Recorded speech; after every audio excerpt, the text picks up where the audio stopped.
Boa noite, meus irmãos. Queria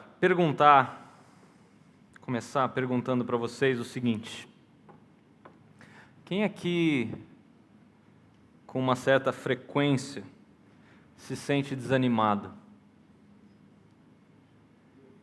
Levanta a mão. Vocês estão na frente, olha para trás. Você, por algum acaso, tem se sentido cansado de lutar contra o pecado? Às vezes pensando, para que continuar lutando? É tão mais fácil ceder ao pecado do que viver essa vida de luta incessante contra um inimigo tão feroz. O que eu quero ver com vocês essa noite, creio eu, nos motiva a caminhar mais perto do Senhor, principalmente à luz daquilo que a gente acabou de cantar, desse Deus que é santo, santo, santo. Eu vou pedir para você abrir a sua Bíblia, para que vocês abram as suas Bíblias, em Hebreus capítulo 12. O nosso texto tem 2 versículos, mas eu quero ler um pouquinho antes, a partir do versículo 37 de Hebreus 11, só para a gente ter um contexto. Então, abra sua Bíblia em Hebreus capítulo 11, nós vamos ler a partir do 37. Eu vou ler na NVI aqui, talvez na tela esteja diferente, então acompanhe comigo aquilo que o texto nos fala.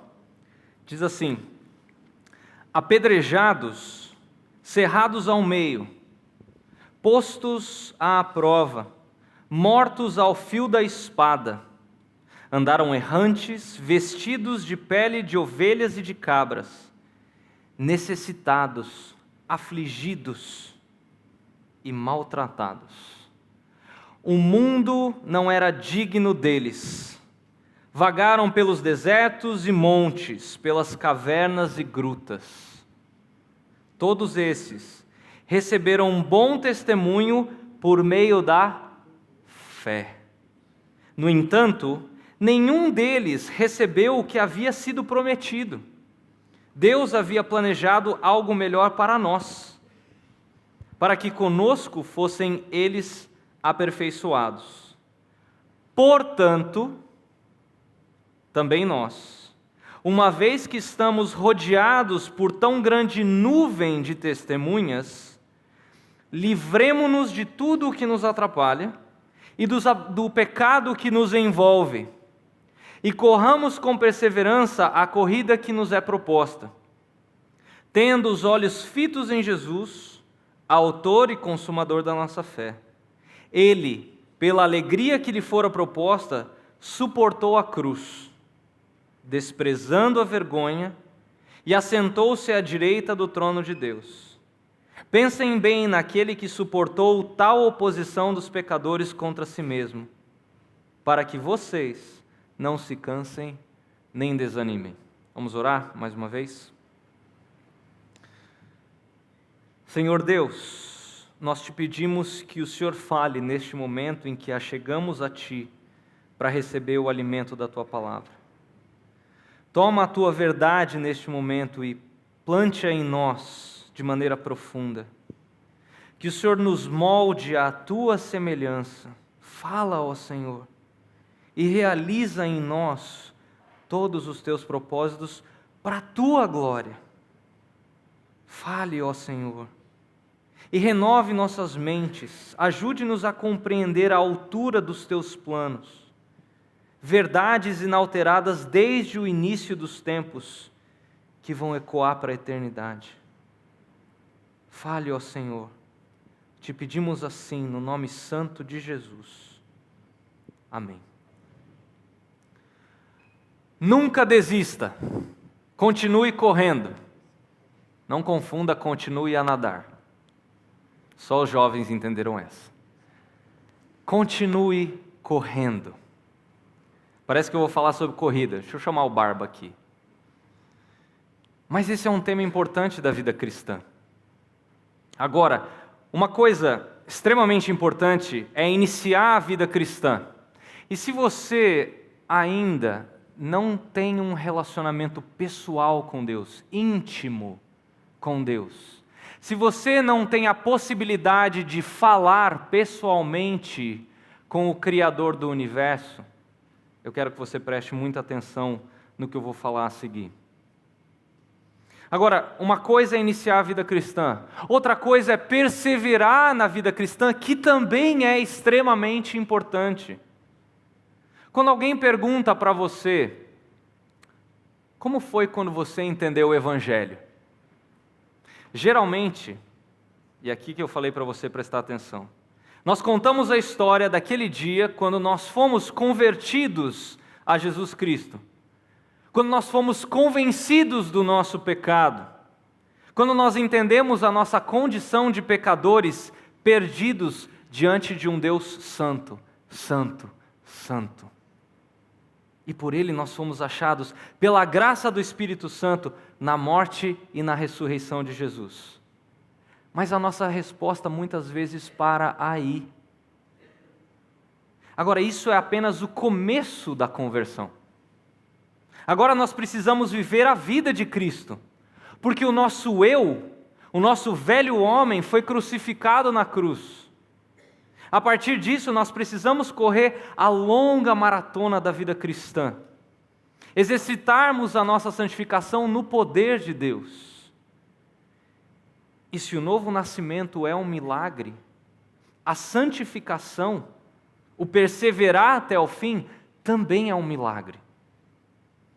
No primeiro ano do seminário, o fundador do Seminário Bíblico Palavra da Vida, onde eu estudei, professor Davi Cox, homem extremamente piedoso, ele disse o seguinte: fácil é começar algo. Ele estava falando do ministério pastoral. Mas o desafio maior é continuar e perseverar até o fim. Agora, como continuar? Como é que eu continuo confiando em Deus quando as nuvens da minha vida começam a escurecer? Quando as minhas mãos e pés começam a pesar? Creio que todos os cristãos aqui enfrentam inúmeros momentos de desencorajamento em algum ponto da sua vida. Decepções, nós nos sentimos fracos, cansados, às vezes traídos por pessoas. Nós nos sentimos, às vezes, desesperados, emocionalmente e espiritualmente falando. Satanás nos tenta, nos dizendo que é vã a nossa vida de serviço a Deus. Para que lutar contra as tentações quando tudo parece estar contra nós? Nós nos sentimos como Asaf, por exemplo, no Salmo 73, versículo 13, quando ele fala assim: foi à toa que mantive o coração puro? Foi em vão que agi de modo íntegro? Como perseverar na corrida da vida cristã quando o nosso anseio por santidade falha e nós começamos a ceder às pressões do mundo? A resposta ela é profunda e ao mesmo tempo ela é simples. Perseveramos como Cristo perseverou. E perseveramos em Cristo e por Cristo. Nós aprendemos dele porque ele perseverou até o fim na vida dele. E é isso que esse texto de Hebreus, capítulo 12, os versículos 1 e 2 nos ensinam. E a minha oração é que esse texto nos ajude e nos encoraje a correr essa corrida. Para isso a gente vai ver 3 aspectos que o texto nos apresenta sobre essa corrida. Eu vou colocar eles na tela para ficar um pouco mais fácil para você saber onde a gente está. Então o primeiro ponto é a missão, o que nós devemos fazer. O segundo é a maneira como nós devemos fazer. E a terceira são as motivações, o que nos faz ou o que nos faz continuar. Então o primeiro ponto aí, a missão. O autor de Hebreus, ele está escrevendo essa carta mais ou menos no ano 68 da era cristã, pouco antes dos romanos destruírem tanto o templo quanto a própria Jerusalém. O livro de Hebreus ele é uma compilação de uns 2 ou 3 sermões que foram escritos para encorajar esses judeus cristãos que estavam desencorajados, sofrendo. Eles eram rejeitados, eles eram perseguidos, esses judeus convertidos ao Senhor.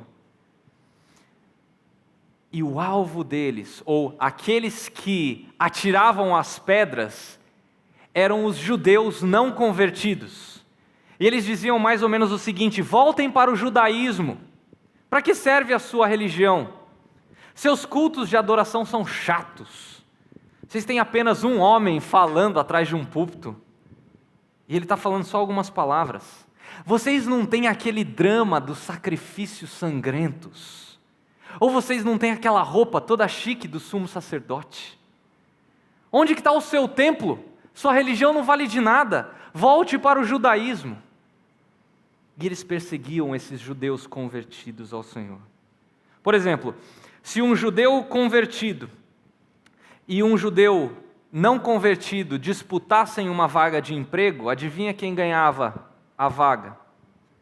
O judeu não convertido. Naquela mesma época, pastores, pregadores da palavra foram jogados na prisão. Assim por diante, eram várias as perseguições. Então, diante de tudo isso, esses cristãos judeus eles estavam se sentindo completamente desencorajados. Alguns tentados a abandonar a fé e a voltar para o judaísmo. Parecido com o que nós temos hoje, onde muitos cristãos estão desencorajados, cristãos às vezes com raízes bem profundas, cristãos ditos como reformados, tentados a voltar, por exemplo, ao catolicismo romano, com toda a sua superstição envolvida. Por isso que o autor da carta aos Hebreus, ele quer encorajar esses cristãos dizendo: não creiam nesses judeus que negam ao Senhor Jesus. O seu culto não é chato. Na verdade, vocês têm muito mais do que aquilo que os judeus no Antigo Testamento tinham. Vocês têm um sumo sacerdote que é muito melhor.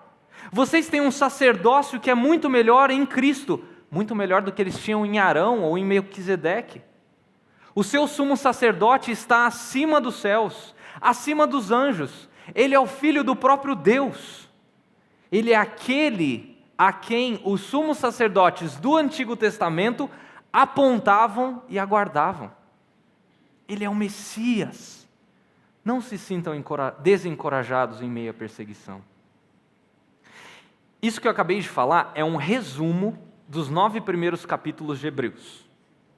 Aí nos últimos 4 capítulos, o autor basicamente vai dizer o seguinte: continuem a correr, sigam em frente, jamais desistam da vida cristã, corram a corrida cristã, perseverem. E note que essa palavra aí, se você olhar no texto, a palavra perseverar, ou algumas traduções como suportar, ela está tanto no versículo 1, quanto no versículo 2, quanto no versículo 3. Essa é a missão, continuar correndo a corrida da vida cristã. Note que os versículos 1 e 2, o autor ele pinta uma espécie de quadro para nós.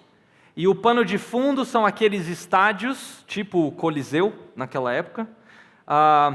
E aí ele também pinta os cristãos como aqueles corredores gregos. Mas tem uma coisa interessante, esses homens, eles não corriam rápido. Eles não eram como o famoso Usain Bolt, que corria rápido, que sprintava, né? Que dava aquele tiro. Não. Eles corriam uma distância maior. Maior, inclusive, do que a própria maratona, que é conhecida hoje como uma corrida bem estafante, de 42 quilômetros. Eles corriam com um bastão na mão durante muito tempo, e depois passavam esse bastão para a próxima pessoa, e essa corrida durava dias. O autor de Hebreus está dizendo, a vida cristã é assim, ela é uma longa maratona, precisamos corrê-la num ritmo contínuo, sem desistir. Agora, como é que a gente faz isso? Tem um negócio chamado disciplinas espirituais, que os teólogos chamam de disciplinas espirituais, que nada mais é do que você ler e você estudar esse livro aqui, diariamente. Nós, muitas vezes, somos muito acomodados, porque hoje em dia nós temos um celular, onde tem a Bíblia aqui, mas a gente raramente pega, abre e lê a Bíblia aqui. Ou às vezes a gente tem uma tela atrás da gente que já tem a própria Bíblia e a gente não tem o costume de abrir a própria Bíblia. Mas a leitura diária das Escrituras, ela vai fazer com que nós temamos mais a Deus, com que nós sejamos mais sábios. É isso que Salomão fala em Provérbios 1:7. Você quer ser sábio? Leia e estude a palavra de Deus diariamente. Mas não só leia e estude a palavra de Deus, como ore e interceda diariamente. Faça desse tempo um tempo onde você não liga para mais nada, onde você desliga o seu celular, coloca de lado e você se foca somente no Criador do universo, que quer ter uma conversa face a face com você. Isso são disciplinas espirituais. Mas também nós temos outras coisas que podem nos ajudar a correr essa corrida, que é o que nós estamos fazendo aqui hoje, nos reunindo como corpo, como igreja no dia do Senhor. Também tendo frequentes encontros com seus irmãos em Cristo ao longo da semana, para que você encoraje o seu irmão. Outra coisa, leia bons livros. Nós temos uma livraria com bons títulos que são recomendados, que vão te ajudar em determinadas áreas da vida cristã. Viva uma maneira oposta a esse mundo diariamente. Desenvolva a sua salvação com tremor e temor, sabendo que é Deus que age em você. Quando você levantar de manhã, eu sei que muitas vezes a gente não tem essa vontade. Mas ore, escreva talvez uma oração para você ler isso e refletir sobre isso, do tipo: me ajude, Senhor, a perseverar na fé hoje, mesmo que eu seja perseguido por aquele professor, ou por aquele chefe do meu trabalho. Me ajude a depositar a confiança no Teu poder e não na capacidade das minhas mãos. Nós temos que ter a mesma postura de Jó. Em determinado momento ele ora assim: ainda que Deus me mate, Ele é minha única esperança. Irmãos, isso aqui que eu estou lendo é para mim, primeiramente. Eu sei que isso não é fácil, mas nós temos que pedir: Senhor, me ajude a confiar em Ti como meu melhor amigo. Mesmo que o Senhor envie provações e pareça que o Senhor está contra mim, fale isso para Deus. Não tem problema você se derramar diante do Senhor, contanto que você reconheça quem Ele é. Agora, como é que a gente faz isso? Como é que a gente continua a correr a vida cristã até o fim? Número 2, a maneira. O texto nos mostra duas maneiras de fazermos isso. Uma em relação ao pecado e outra em relação ao olhar para Cristo. Olha o final do versículo 1, fala assim: livremo-nos de tudo o que nos atrapalha e do pecado que nos envolve, e corramos com perseverança a corrida que nos é proposta. Essa é a maneira de correr em relação ao pecado. Nós colocamos algo de lado, deixando o pecado de lado. Assim como os corredores fazem. Quando eles entram nos estádios, eu não sei se você gosta de assistir atletismo, mas geralmente eles entram no estádio, eles têm uma mochila, eles têm umas bolsas bem grandes, com os materiais que eles têm, roupa, agasalho, tênis, uma série de outras coisas, comida, uma série de coisas. Mas quando eles entram na pista para competir, eles tiram tudo. Eles tiram o agasalho, eles ficam só com a roupa necessária para correr. Eles deixam tudo para trás. Não usam nada que faz peso na corrida.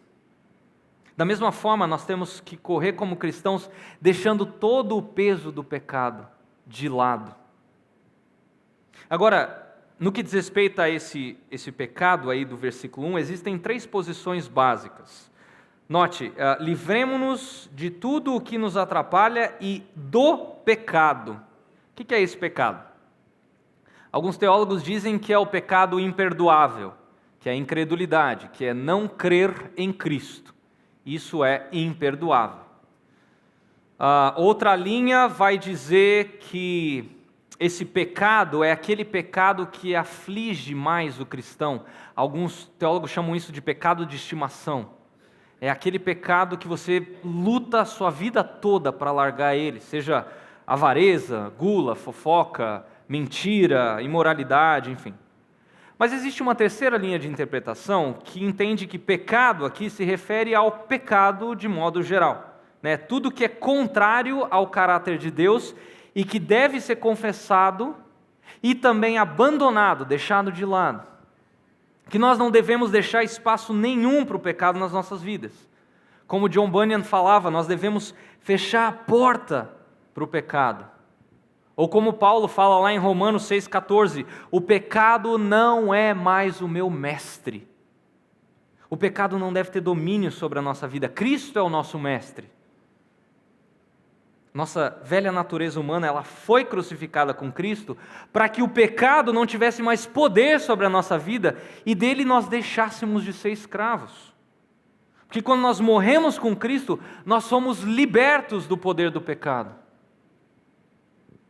Isso me faz lembrar de Gênesis 3. Os versículos 1 a 5 vão descrever uma conversa que Satanás, que a serpente, tem com Eva. E ele engana a Eva.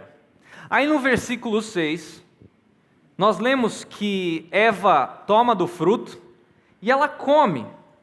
E aí ela dá o fruto ao seu marido. A nossa percepção quando a gente olha esse texto muitas vezes, ela é um tanto equivocada. Porque nós pensamos que Adão estava longe da cena. Só que a construção no texto original, no hebraico, ele sugere que Adão estava ali do lado de Eva. Se você olhar a NVT já traduziu esse conceito. O que isso nos diz? Que Adão foi um banana. Porque ele ficou quieto. A ordem no capítulo 2 tinha sido dada a Adão, não a Eva. Por isso que a serpente foi falar com Eva e não com Adão. O que Adão tinha que ter falado para a serpente? Satanás, ou serpente, ou sei lá. O encarregado aqui sou eu, você fala comigo. E é o seguinte, isso que você está falando, cala a boca. Você não tem lugar aqui. Arreda. Queridos, é assim que nós devemos tratar o pecado. É da mesma maneira. Clame a Deus para que Ele te ajude a matar o pecado. Ore a Deus do tipo, ó Senhor, que todo pecado em mim morra, para que eu possa correr a corrida sem tropeçar no pecado. Como Paulo fala em Efésios 4:27, não dar lugar ou não dar espaço ao pecado ou ao diabo. E tem um problema ainda maior, hoje nós minimizamos a insanidade do pecado. Às vezes a gente tem até receio de ficar falando de pecado, como se isso fosse trazer alguma má sorte. Gente, o pecado é nosso inimigo. Ele tira os nossos olhos do Salvador. Ele interrompe o nosso relacionamento com Deus. Ele nos faz mundanos. Ele nos faz egoístas, orgulhosos e, pasmem, incrédulos. E o pior, o pecado ofende a Deus. Como foi falado hoje de manhã pelo pastor Eric, o pecado ofende o caráter santo de Deus. E às vezes, coisas que são boas, elas podem se tornar pecado, como relacionamentos, como trabalho, como hobbies que nós temos, como música, como uma infinidade de coisas. Se essas coisas desviam o nosso olhar de Deus, tomam o nosso tempo consumindo nossas vidas, e aí nós não temos tempo para ir ao Senhor, então essas coisas nos fazem tropeçar na corrida da vida cristã. Essas coisas se tornam ídolos. Sim, ídolos. O povo de Israel fez para si imagens no Antigo Testamento? Sim. Mas só isso não é idolatria. Idolatria é qualquer coisa que toma o lugar de Deus na nossa vida. É por isso que a ênfase do Antigo Testamento é do pecado de idolatria. Não pense que idolatria é somente aquelas religiões que têm uma estátua visível. Não. O próprio pastor Eric falou isso hoje de manhã. Qualquer coisa que toma o lugar de Deus na nossa vida é um ídolo, nos faz idólatras. E isso é muito sério. Veja o que aconteceu com o povo de Israel no Antigo Testamento.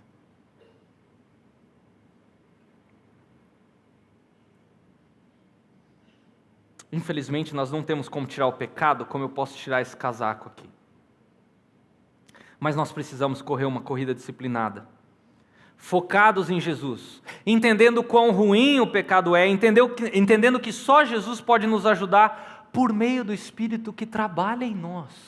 Nós temos que ser relembrados disso constantemente. E mesmo à medida que nós corremos a corrida, usando os meios de graça, como eu falei, meditando na palavra diariamente e na oração, nós devemos contar com isso aqui, não só de domingo, com os nossos irmãos em Cristo durante a semana toda. Nós devemos investir tempo, ou como é conhecido, o próprio Jesus falou, discipulado, um a um. Encorajando os seus irmãos, não para jogar conversa fora, não tem problema você brincar, falar de outras coisas, mas relembre uns aos outros a respeito do Evangelho. Daquilo que nós aprendemos com as Escrituras, daquilo que você leu de manhã na sua devocional. Compartilhe isso com o irmão em Cristo. Ore por pessoas da nossa comunidade. Compartilhe aquilo que você aprendeu num sermão, talvez com uma pessoa que não está aqui hoje. Ou a respeito de uma letra que nós cantamos, que tocou o seu coração, a respeito das Escrituras. Orando, chorando junto. É para isso que igreja existe. Não é apenas para nós nos encontrarmos aqui no dia do Senhor. Nós temos facilidades, nós temos o WhatsApp. Quando você lembrar de uma pessoa, ore por ela, escreva para ela, irmão, lembrei de você hoje, tem alguma coisa em específico que eu possa orar por você? Você não sabe a diferença que uma coisa dessa pode fazer. Se encontre com pessoas, tome tempo para investir em uma outra pessoa. Ah, mas eu não tenho formação teológica. Jesus nunca falou que para discipular você tem que ter feito seminário.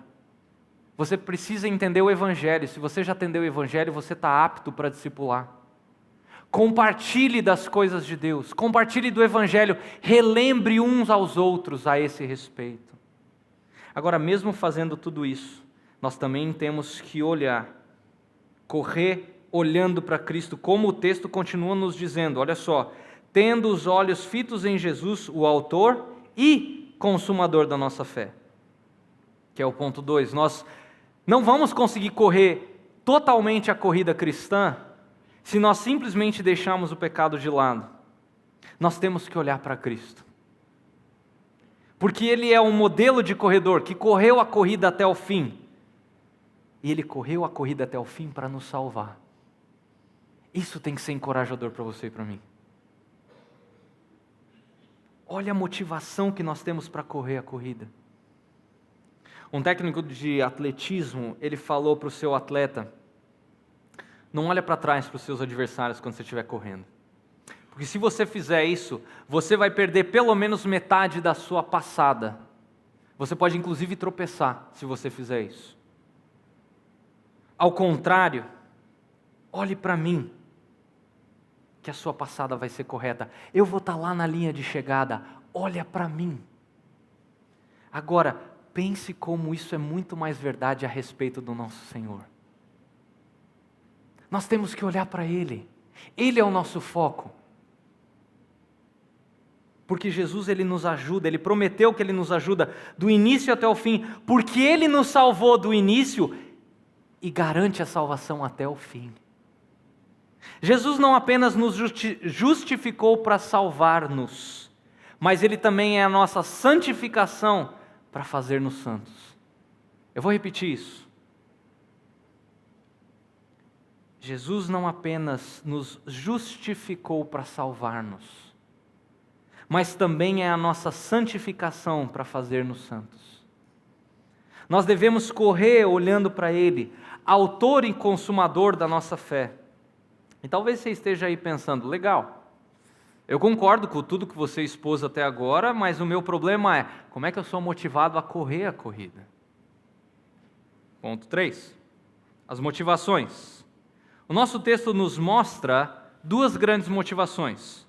O exemplo do próprio Cristo, e eu quero dividir isso em 4 partes, e também a multidão de testemunhas. Então, o primeiro ponto aí, o exemplo do próprio Cristo. Note o versículo 2. Tendo os olhos fitos em Jesus, o autor e consumador da nossa fé, ele, pela alegria que lhe fora proposta, suportou a cruz, desprezando a vergonha, e assentou-se à direita do trono de Deus. Primeira coisa que nos motiva no exemplo de Jesus é a maneira como Jesus suportou. Ele perseverou na cruz, suportando a ira do seu Pai. Tudo o que ele passou vai além do que qualquer vocabulário em qualquer língua pode descrever. Foi o que a gente viu hoje de manhã aqui.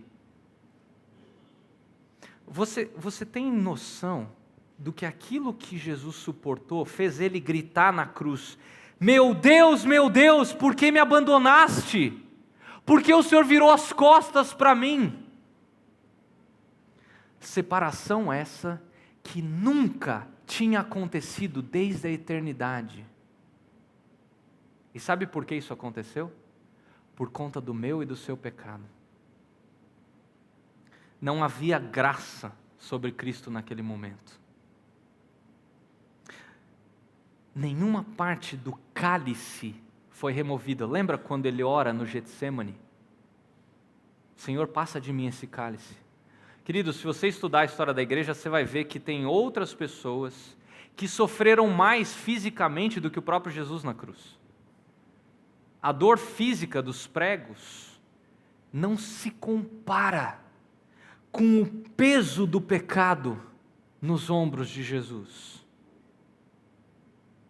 Não tem passagem melhor para descrever esse sofrimento que Isaías 53, os versículos 4 e 5 e o versículo 8. Mas ele foi ferido por causa da nossa rebeldia, esmagado por causa dos nossos pecados, sofreu castigo para que fôssemos restaurados, recebeu açoites para que fôssemos curados, condenado injustamente, foi levado embora. Ninguém se importou com ele morrer sem deixar descendentes, de sua vida ser cortada no meio do caminho. Mas ele foi ferido mortalmente por causa da rebeldia do meu povo. Olha esses verbos: ferido, esmagado, sofreu castigo, recebeu açoites, condenado injustamente, ferido mortalmente. Cada detalhe dessa cruz nos mostra o quão horrível é o pecado.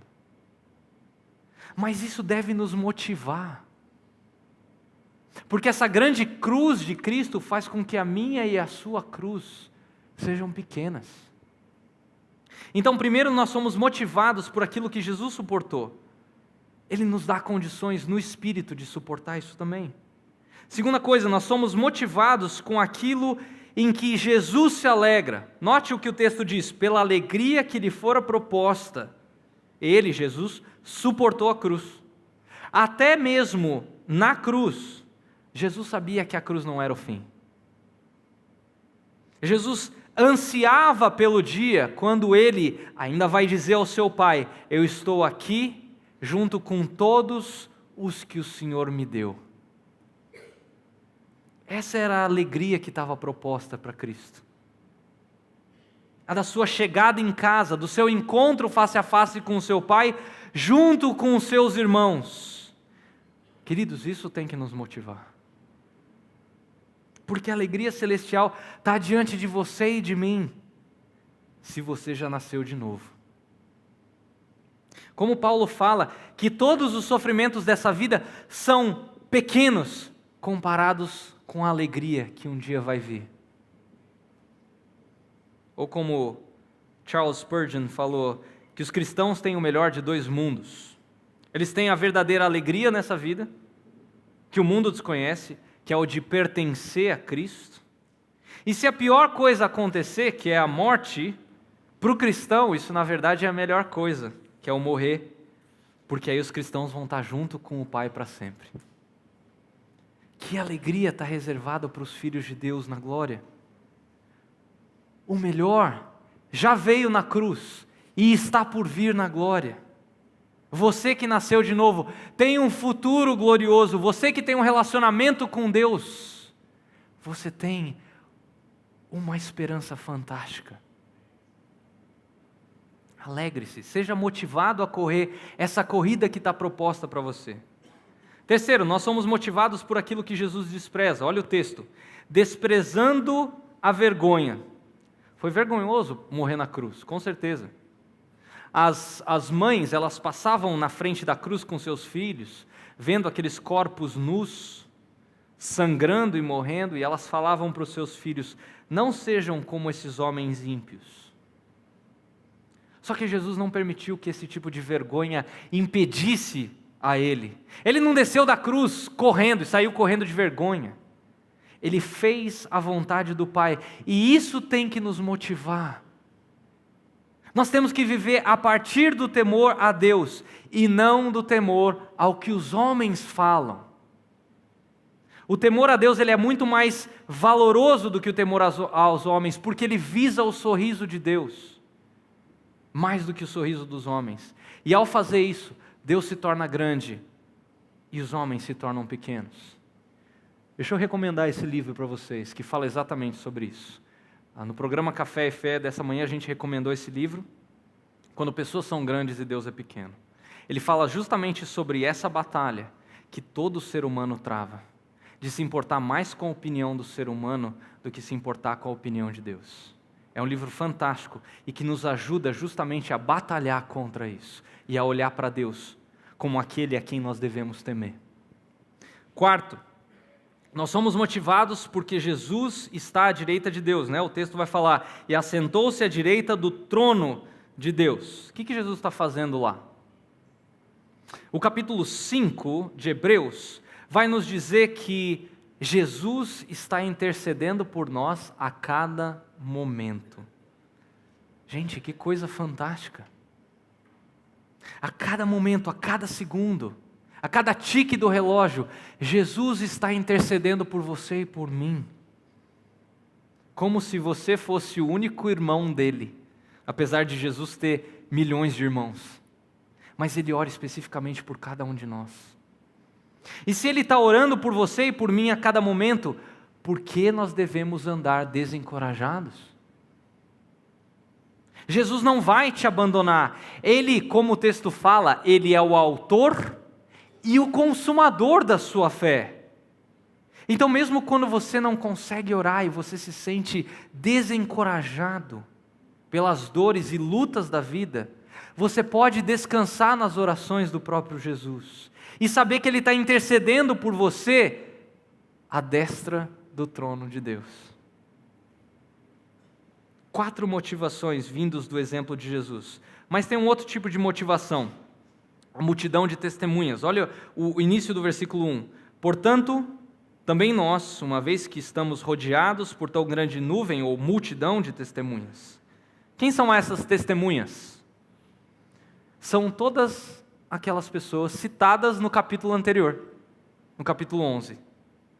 Todas as pessoas que viveram pela fé no Antigo Testamento. Então a ideia do autor é: motive-se a partir de Jesus e também pelos santos do Antigo Testamento, que estão como que nas arquibancadas daquele estádio, enquanto você corre. Óbvio, isso é um sentido figurado. Agora pense, por exemplo, a ser motivado por Davi nos Salmos. Talvez você já tenha lido um salmo de Davi e ele motivou você a caminhar diante de uma luta que você estava tendo. Ou ao ler Gênesis 5:24, onde diz que Enoque andou com Deus. Isso não motiva você? As nossas arquibancadas, elas estão repletas dos santos do Antigo Testamento. Mas também estão, hoje, cheias daqueles leitores da carta de Hebreus que estavam lendo justamente esse texto que a gente está lendo hoje. Por exemplo, você já foi motivado por Paulo? Você já foi motivado por Lucas? Por Pedro? Por João? Fora o fato de que nós hoje, diferente daqueles cristãos do primeiro século, nós temos 2000 anos de história da igreja. Por exemplo, Lutero, será que ele já motivou você? Se você já leu a vida de Lutero? Quando ele se levanta contra aquela força religiosa da época, enfrentando aqueles poderosos, dizendo: eu não vou me retratar de nada. A minha consciência está cativa à palavra de Deus. E aqueles homens não tiveram o que falar sobre Lutero. Talvez Calvino, talvez Jonathan Edwards, ou Mary Winslow. Queridos, as nossas arquibancadas, elas estão cheias dessas testemunhas da história da igreja. E todos eles estão dizendo: continuem correndo, não desistam, continuem firmes, olhando para Jesus. Deixem de lado o seu pecado, corram a corrida. Além disso, é possível que muitos de nós aqui tenhamos familiares, talvez pais ou mães, avós que já estejam na glória e falaram coisas valiosas para a sua vida cristã, enquanto em vida, e isso ainda te motiva. Também nós temos os nossos irmãos em Cristo, da nossa comunidade local aqui, que estão correndo junto conosco e ao mesmo tempo estão nas arquibancadas torcendo para que nós continuemos a correr. Você consegue imaginar o que seria da sua vida não tendo nenhum amigo cristão à sua volta? Já imaginou correr sozinho? Você consegue imaginar o que seria da sua vida, ou o que seria desse dia? Imagina hoje, se você tivesse sentado aqui sozinho. Aí você vai cantar, sozinho. Como é gostoso você cantar, ouvindo outros irmãos cantando a mesma letra junto com você. Seria bem diferente, né? Isso é igreja. Isso é dar suporte uns aos outros. Orar uns pelos outros. Encorajar uns aos outros a continuar correndo a corrida da vida cristã. Especialmente aqueles que estão mais próximos de nós. E aí eu pergunto, quem está na tua arquibancada? As melhores pessoas que estão vivas hoje na tua arquibancada são aquelas que oram por você. Aquelas que te encorajam. Mas eu também pergunto, a quem você está encorajando?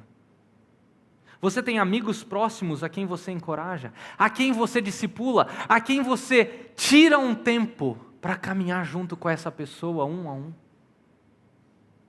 A continuar correndo? Pense, por exemplo, por esse prisma, o que seria cair em pecado? Não apenas desapontamos o nosso Salvador, mas quantos cristãos no mundo hoje nós desapontamos quando pecamos?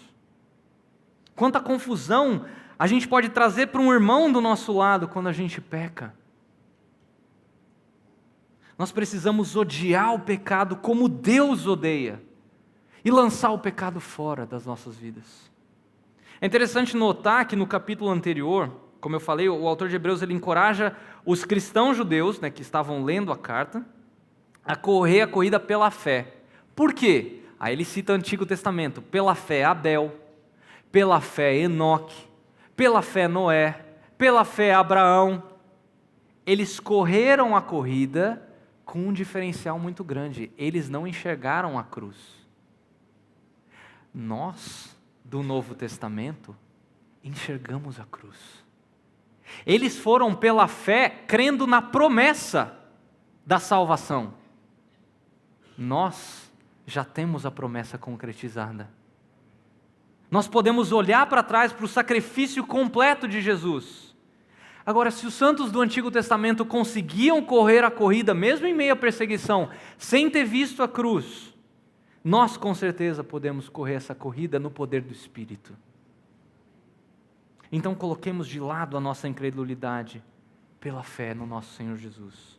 Que a nossa alma seja motivada por todas essas pessoas em nossas arquibancadas, colocando o pecado de lado, olhando para Jesus, porque Ele é fiel, e Ele vai nos levar até o fim. E que fim glorioso vai ser esse? Vamos orar? Querido Deus, muito obrigado pela bendita esperança que temos ao olharmos para trás para a Tua cruz e saber que tudo foi consumado. Obrigado porque o Senhor matou o nosso velho homem naquela cruz, de maneira que nós estamos livres das amarras do pecado e nós podemos viver uma vida longe do pecado, uma vida que glorifica ao Senhor. Senhor, nos santifica, a começar da minha pessoa. Nos ajude a correr essa corrida de maneira que o pecado seja algo que nós odiamos. Nos ajude a não dar lugar às tentações de Satanás.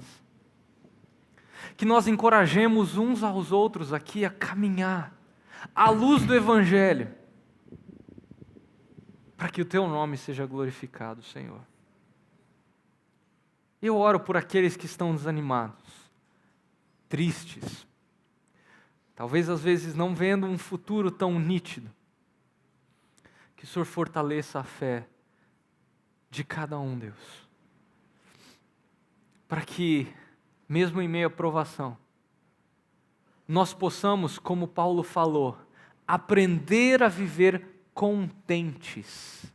Nos ajude a desenvolver esse contentamento que Paulo fala.